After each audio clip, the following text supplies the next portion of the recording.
మనం నేపాల్లోని ప్రసిద్ధ శక్తిపీఠం మనోకామ్నా దేవాలయాన్ని దర్శించుకుంటున్నాం.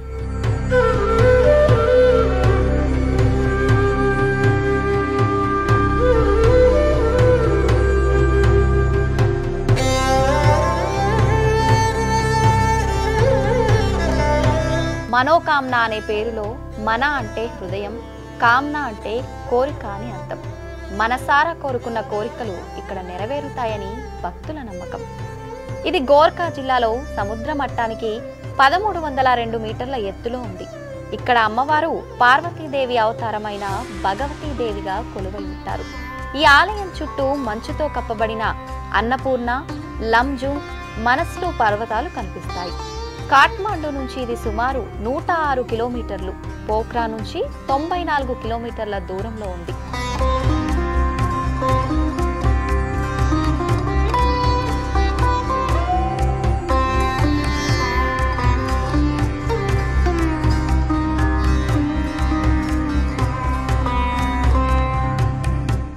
ఇక్కడికి చేరే మార్గంలో ఓ ప్రత్యేక ఆకర్షణ ఉంది. అదే మనోకామ్నా కేబుల్ కార్. ఇది నేపాల్లో ప్రారంభమైన మొదటి కేబుల్ కార్ సౌకర్యం. ఈ కేబుల్ కార్ వ్యవస్థ 1998 నవంబర్లో ప్రారంభమైంది. మునుపటి కాలంలో ప్రజలు నడుచుకుంటూ 3 గంటల ప్రయాణం చేసి వెళ్లేవారు. ఇప్పుడు కేబుల్ కార్ ద్వారా 10 నిమిషాల్లోనే వెళ్ళొచ్చు. ఈ కేబుల్ కార్ వ్యవస్థను ఆస్ట్రియా కంపెనీ రూపొందించింది. ఈ కేబుల్ కార్ ప్రయాణం మొత్తం 2.8 కిలోమీటర్లు ఉంటుంది. దీనిలో మొత్తం 34 కార్లు ఉన్నాయి. అందులో 31 ప్రయాణికుల కోసం మరియు 3 కార్లు సరకు రవాణా కోసం. ఒక్కో కేబుల్ కార్లో 6 మంది వరకు ప్రయాణించవచ్చు. ఈ మొత్తం వ్యవస్థ గంటకు 600 మందిని తరలించగలదు. ఇది ఉదయం 9 గంటల నుండి సాయంత్రం 5 గంటల వరకు మాత్రమే నడుస్తుంది. కేబుల్ కార్లో ప్రయాణం చాలా థ్రిల్లింగ్ గా ఉంటుంది. పైకి ఎగురుతున్నప్పుడు కింద నదులు, పచ్చని అడవులు, చక్కని పర్వతాలు కనిపిస్తూ ఉంటాయి. ఈ అనుభవం మాటల్లో వర్ణించలేనిది. జీవితంలో ఒక్కసారి తప్పకుండా అనుభవించాల్సిన విజువల్ ట్రీట్ లాంటిది. కేబుల్ కార్లో మనం మనోకామ్నా ఆలయానికి దగ్గరలో ఉన్న బేస్ వరకు వెళ్ళవచ్చు. అక్కడి నుండి ఆలయం వరకు చిన్నగా నడవాల్సి ఉంటుంది.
ఆ నడకదారిలో అలాగే దేవాలయం చుట్టూ ప్రదేశాలలో మీకు స్థానిక రెస్టారెంట్లు, గిఫ్ట్ షాప్స్ కనిపిస్తాయి. నేపాలీ పురాణ కథల ప్రకారం ఈ దేవాలయం 17వ శతాబ్దంలో గోర్ఖా రాజు రామ్షా కాలంలో నిర్మించబడింది. రాజు రామ్షా భార్య లీలావతీ దేవిని ఆ కాలంలో దేవతామూర్తిగా భావించేవారు. ఆమెకు ఉన్న దివ్య శక్తులను లక్ష్మణ్ తాపా అనే సాధువు మొదటగా గుర్తించినట్లు చెబుతారు. ఇదిలా ఉండగా ఒకరోజు రాజ్ రామ్షా గారికి కలలో తన భార్య లీలావతీ దేవి మనోకామ్నా దేవిగా కనిపిస్తుంది. ఆమెతో పాటు లక్ష్మణ్ తాపా కూడా సింహ రూపంలో కనిపిస్తాడు. ఈ అనుభవం చెప్పిన తర్వాత రాజు అనూహ్యంగా మరణిస్తాడు. ఆ కాలంలో హిందూ సాంప్రదాయంలో సతీ సహగమనం ప్రబలంగా ఉండేది. ఆ ప్రకారం రాణి తన భర్త మృతదేహంపై ఆత్మత్యాగం చేసుకుంది. ఇలా సతీ సహగమనం చేసే ముందు ఆమె తన భక్తుడు లఖన్ తాపా గారితో నన్ను మళ్ళీ చూడవచ్చు, నేను మళ్ళీ ఒక రూపంలో వస్తాను అని చెప్పిందట. అలా చెప్పిన 6 నెలల తర్వాత ఒక రైతు పొలంలో పనిచేస్తూ ఉండగా ఓ రాయిని కొట్టగానే రాయి నుంచి రక్తం మరియు పాల మిశ్రమం లాగా వచ్చిందట. ఆ వార్త లఖన్ తాపా వరకు చేరింది. ఆయన అక్కడికి వచ్చి తంత్ర మంత్ర పూజలు చేసి ఆ ప్రవాహాన్ని ఆపారు. ఆ తరువాత అక్కడే ఒక చిన్న ఆలయం నిర్మించారు. అదే మనోకామన ఆలయంగా ఆ రోజు నుండి భక్తుల కోరికలను తీర్చే స్థలంగా మారింది. ఆనాటి నుండి ఇక్కడ అర్చకులుగా లఖన్ తాపా మగర్ వంశానికి చెందిన వారే అయి ఉండాలి అనే నిబంధన కూడా ఉంది. ప్రతి ఏడాది వేలాది మంది భక్తులు ఇక్కడకు వస్తారు. కొందరు జంటలుగా దీర్ఘకాలం కలిసి ఉండాలని, కొందరు విద్యార్థులు విజయవంతమైన విద్య కోసం, మరికొందరు వ్యాపారంలో విజయం కోసం కోరి వస్తారు. ఇది ట్రెక్కింగ్ ప్రేమికులకు కూడా చాలా ఇష్టమైన ప్రదేశం. మనోకామన దేవాలయాన్ని సందర్శించడం ఒక అద్భుతమైన అనుభవం. తప్పకుండా ఇక్కడికి ఒక్కసారి రావాలని కోరుకుంటూ మీ మనస్సులోని కోరికలను కూడా ఆ అమ్మవారు తీర్చాలని ఆశిస్తూ మరొక యాత్రా విశేషాలతో మళ్ళీ కలుద్దాం. ధన్యవాదాలు.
ప్రస్తుతం నేనైతే రోప్వే కేబుల్ కార్ లో ఉన్నానండి. మనోకామన అమ్మవారి దర్శనం అయిపోయిన అనంతరం నేనైతే కేబుల్ కార్ లో కిందకి వెళ్తున్నాను.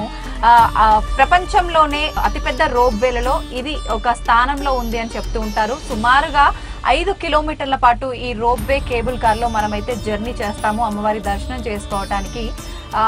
ఈ రూట్ కాకుండా పక్కన మనకు ఇంకొక రూట్ కూడా బై రోడ్డు వెళ్లే రూట్ కూడా ఉందంట. అది ఘాట్ రోడ్ లాగా ఉంటుంది, కొంచెం ఎక్కువ సమయం పడుతుంది అని చెప్పి అంటున్నారు. చాలా మంది రోప్వే అనగానే రిస్క్ ఎక్కువగా ఉంటుందేమో, అమ్మో పైనుంచి చూస్తే మా కళ్ళు తిరుగుతాయి అని చెప్పి ఇట్లా భయపడి దీన్ని స్కిప్ చేద్దామని చూస్తారండి. అలా ఎవ్వరు కూడా స్కిప్ చేయొద్దు. సాధారణంగా నాకు కూడా చాలా భయం ఇట్లా హైట్ నుంచి కిందికి చూడాలంటే, కానీ అంత భయం అయితే ఏం అనిపిస్తలేదు నాకైతే. చాలా హ్యాపీగా అనిపిస్తుంది. అసలు వెళ్తున్న ఫీలింగ్ ఇంత హైట్ నుంచి వెళ్తున్నానా అనే ఒక భయము, ఆ ఫీలింగ్ అయితే నాకు ఎక్కడా అనిపించట్లేదు. చూస్తుంటే మనం కిందకి చూసినా పైకి చూసినా 7 కొండల మధ్యలో ఈ అమ్మవారి టెంపుల్ ఉంటుంది కాబట్టి మనం ఈ కేబుల్ కార్ లోంచి ఎటువైపు చూసినా కూడా చాలా చక్కగా ప్రకృతి చాలా అందంగా కనిపిస్తోంది. మీరు గనక మనోకామన అమ్మవారి దర్శనానికి వస్తే ఖచ్చితంగా ఈ కేబుల్ కార్ లోనే జర్నీ చేయండి, అమ్మవారి దర్శనం చేసుకోండి. నమస్తే.